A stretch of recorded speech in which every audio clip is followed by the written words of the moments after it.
প্রমাণ করেছিলেন। এটাই কি সেই কমিটমেন্ট যে 10 মাসে 100-রও অধিক খুন? মানে ভাবতে অবাক লাগছে 5 আগস্ট পরবর্তী বাংলাদেশের যে কমিটমেন্ট বিএনপির শীর্ষ নেতারা করেছিলেন, জনাব তারেক রহমান করেছিলেন, এটাই কি সেই কমিটমেন্ট যে 10 মাসে 100-রও অধিক খুন? এটাই কি সেই কমিটমেন্ট যে সেই আইয়ামে জাহিলিয়াতের মতো চাঁদা না দেওয়ায় একজনকে পাথর দিয়ে বর্বরচিতভাবে তাকে হত্যা করা হবে? কেউ তার মেয়ে বিয়ে না দেওয়ায় তাকে হত্যা করে ফেলা হবে? কেউ চাঁদা না দেওয়ায় তাকে ধরে বেঁধে নির্যাতন করা হবে? এটা কি নতুন বাংলাদেশ? যে বাংলাদেশের সংস্কারের কথা বলতেছেন, বিএনপির 31 দফা ছিল, জাতীয় সরকারের কথা ছিল, ওনারা তো এখন সেই জাতীয় সরকারের কথা ভুলে গেছেন। এখন দ্রুত নির্বাচন চায়। এটার বাস্তবতা হচ্ছে কারণ ওনারা জানেন আওয়ামী লীগ যেই ক্যারেক্টারের রাজনৈতিক দল, বিএনপিও সেম ক্যারেক্টারের রাজনৈতিক দল। দীর্ঘ 16 বছর তারা নির্যাতিত হয়েছে। আমি তাদের অনেক নেতাকর্মীদের সাথে জেল খেটেছি, কিন্তু সেই মাজলুমরা আজকে তারা জালিম হয়ে গেছে। আমরা আগে এরকম রাজু ভাস্কর্যে এই ঢাকা বিশ্ববিদ্যালয়ের জায়গায় জায়গায় যেরকম ছাত্রলীগ আওয়ামী লীগের বিরুদ্ধে মিছিল করেছি, স্লোগান দিয়েছি, বলেছি চাঁদাবাজদের ঠিকানা, ধর্ষক খুনকারীদের ঠিকানা এই বাংলাদেশে হবে না, ঠিক আজকেও কিন্তু একই ধরনের স্লোগান দিতে হচ্ছে।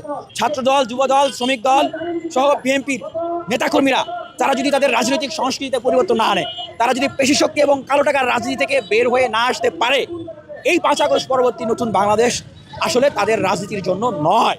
আমরা তাদের শুভাকাঙ্ক্ষী হয়ে বলছি, আমরা তাদের ধ্বংস চাই না, তাদের পতন চাই না। ঢাকা বিশ্ববিদ্যালয়ে ককটেল ফাটছে, বিভিন্ন গতকালকে জগন্নাথ বিশ্ববিদ্যালয়ে ছাত্রদলের নেতারা অন্য সংগঠনের নেতাদেরকে মেরেছে, তিতুমির কলেজে মেরেছে, ভাওয়াল বদর আলম কলেজে মেরেছে। এটা তো বিশ্ববিদ্যালয় কলেজগুলোর ঘটনা। এছাড়াও বাংলাদেশের প্রত্যেকটা জেলা উপজেলা প্রত্যেকটা জায়গায় জায়গায় তাদের সন্ত্রাসী কর্মকাণ্ডের কারণে দেশের মানুষ এখন একটা অস্থিরতা, ক্ষোভে বিক্ষোভে তাদের বুকে দানা বেঁধেছে। এর ফলাফল কি হবে জানেন? এর ফলাফল হবে আবারও আওয়ামী লীগ ফিরে আসার রাস্তাটা খুলবে। এর দায় যেরকম বিএনপির জনাব তারেক রহমানের, এর দায় ঠিক তেমনি হবে এই ইন্টারিম গভর্নমেন্টের। আমি ইন্টারিম গভর্নমেন্টের উদ্দেশ্যে প্রশ্ন রাখতে চাই, আপনারা কি বিএনপিকে ভয় পান? নাহলে জুলাই সনদ কেন দিচ্ছেন না? আপনারা কি বিএনপিকে ভয় পান? তাহলে কেন কোনো সংস্কার প্রস্তাবনা বাস্তবায়ন করতেছেন না? 56টা মিনিস্ট্রি, মাত্র 23 জন উপদেষ্টা, কেন আপনারা বিপ্লবীদেরকে নিয়ে উপদেষ্টা পরিষদকে শক্তিশালী করতেছেন না, বড় করতেছেন না? আপনারা কি বিএনপিকে ভয় পান যে লন্ডনে গিয়ে সেখানে নির্বাচনে তারিখ ঠিক করতে হয়? আপনারা যদি বিএনপিকে ভয় পান তাহলে আপনারা ক্ষমতা ছেড়ে যান, সরকার ছেড়ে যান। যাদের সেই সাহস আছে, তাগত আছে, তাদেরকে সরকার বসান, তাদেরকে দায়িত্ব পালন করতে দেন। আমি অবাক হয়ে যাই মাহফুজ আলম সে বলে তার নাকি হাত পা বাঁধা। এই হুজুরে খামাকা, এই ছেলেটা কেন সেখানে এখনো বসে আছে? কোনো মিডিয়া কোনো কিছু নিয়ন্ত্রণ করতে পারছে না, কোনো দায়িত্ব পালন করতে পারছে না, কোনো কিছু করতে পারছে না। আপনার হাত পা কে বেঁধে রেখেছে বলেন?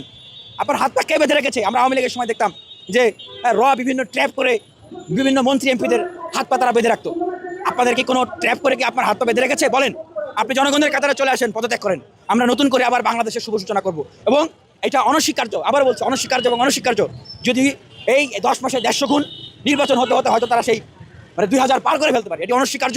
যদি বিএনপি এইভাবে করে তাদের কার্যক্রম পরিচালনা করতে থাকে, তাহলে হয়তো ক্ষমতায় যাওয়ার আগেই তারা আওয়ামী লীগের যে পরিণতি হয়েছিল এরকম কোনো পরিণতি হয়তো তাদের দেখতে হতে পারে। গতকালকে দেখেছি যে শিক্ষার্থীরা ছাত্রদলের বিরুদ্ধে স্লোগান দিচ্ছে, ক্ষমতায় যাওয়ার আগেই ছাত্রলীগ যে স্লোগান শুনেছে, পতন হয়েছে ছাত্রলীগের, ক্ষমতায় যাওয়ার আগেই কিন্তু তাদেরকে সেই স্লোগান শুনতে হচ্ছে। বিএনপির সকল নেতাকর্মীদের উদ্দেশ্যে বলবো, আপনারা স্বপ্নে বিভোর হইয়েন না যে আপনারা ক্ষমতায় চলে গেছেন।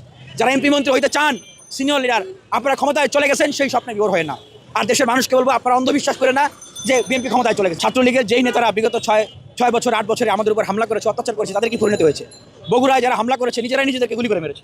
মানুষের বদদোয়া, মুসলিমের বদদোয়ায় যেরকম আল্লাহর আরশ কেঁপে উঠছে, আল্লাহ আবাবিল পাখির মতো আমাদের এই ভাইদেরকে পাঠিয়েছিল যারা বুকে গুলি পেতে নিয়েছে, ঠিক আবারও যখন জালেমের জুলুমের কারণে এদেশের মানুষের বুকে হাহাকার ছড়িয়ে যাবে, আবারও ঠিক দেখবেন